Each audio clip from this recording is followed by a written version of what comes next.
শিক্ষার্থী বন্ধুরা, এবারে আমরা ডট গুণন সম্পর্কিত একটা ম্যাথ দেখব। ম্যাথটা একটু কঠিন, বলে দেয়া আছে, তোমরা দেখতেই পাচ্ছ যে একটি ঘনকের কর্ণ এবং ঘনকের যে কোনো একটি পৃষ্ঠের যে কর্ণ, এদের মধ্যবর্তী কোণ কত নির্ণয় করো। প্রশ্নটা আমরা একটু বোঝার চেষ্টা করি। এই যে একটা দেখতে পাচ্ছ তোমরা ঘনক, এই ঘনকের 6টা তল আছে। এই দেখো, 1টা 2টা 3টা 4টা 5টা 6টা। এই ঘনকের কর্ণ কোনটা হবে বলো তো? এই ঘনকের কর্ণ হবে, দেখো এইখান থেকে শুরু করে এই পর্যন্ত যেটা, এটা একটা হবে ঘনকের কর্ণ। তাহলে বলো তো, এই যে কর্ণটা রয়েছে এটা একটা ভেক্টর হবে, আর একটা হচ্ছে যে কোনো একটা পৃষ্ঠের কর্ণ। তাহলে 6টা পৃষ্ঠ আছে, তাহলে আমি এই যে নিচের পৃষ্ঠ যেটা আছে, এই যে দেখতে পাচ্ছ, এইটা ধরে নেই। বলো তো এর কর্ণ কোনটা হবে? এইটা। তাহলে এই দুইটা কর্ণের যে মধ্যবর্তী কোণ, এইটার মান কত বের করতে হবে। আচ্ছা, এটা ধরে নেই আলফা, তাহলে আমাকে আলফা বের করতে হবে।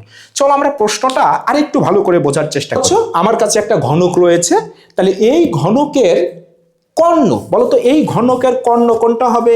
এই ঘনকের কর্ণ হবে এই কোণা থেকে শুরু করে ভেতর দিয়ে ওই কোণা, এই যে এই কোণা পর্যন্ত যে কর্ণটা, এইখান থেকে শুরু করে এই কর্ণ পর্যন্ত যে দূরত্বটা ভেতর দিয়ে, সেটা হবে আমার এই কর্ণ। ওকে, আর এইটা কোনটা? এইটা কিন্তু আমার হচ্ছে এই যে তলে যে তোমরা দেখতে পাচ্ছ, এইটা কিন্তু হবে এই যে আমি এইখান থেকে শুরু করেছিলাম, তাহলে এইখান থেকে যে কর্ণটা, এইটা হবে।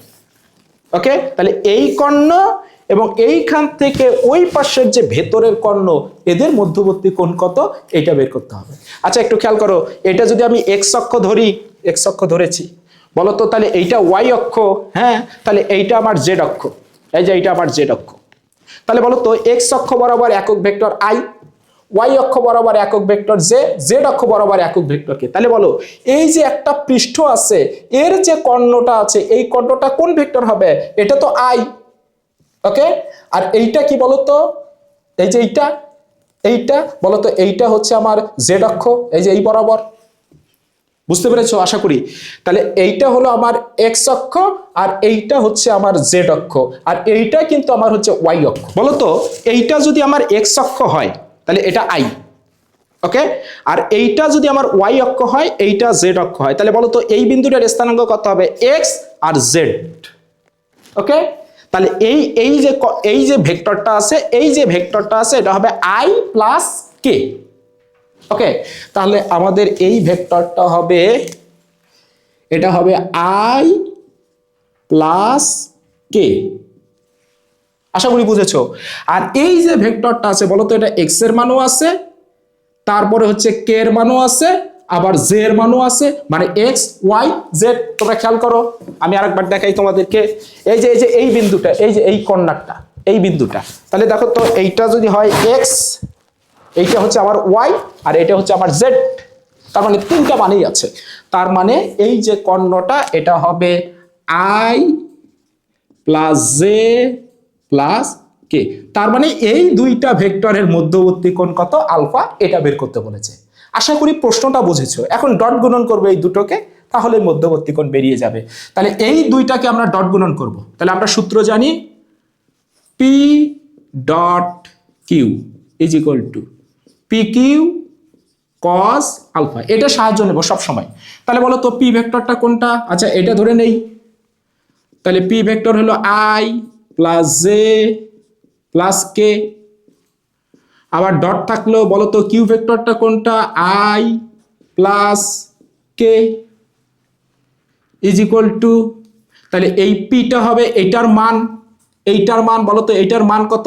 1 1 1, তাহলে √3। এইটার মান কত হবে?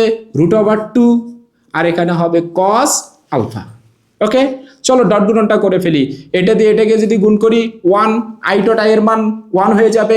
দেখো তো এখানে জেড টার্ম নাই, জেড টার্ম এখানে নাই, তাহলে 0 হয়ে যাবে, আর প্লাসে প্লাসে প্লাস, এটা হয়ে যাবে 1। কে ডট কে এর মান হয়ে যাবে 1 ইজ ইকুয়াল টু √3 √2, এখানে হবে কজ আলফা।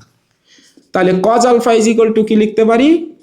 এই 2টা উপরে চলে যাবে, আর নিচে হবে √3 √2।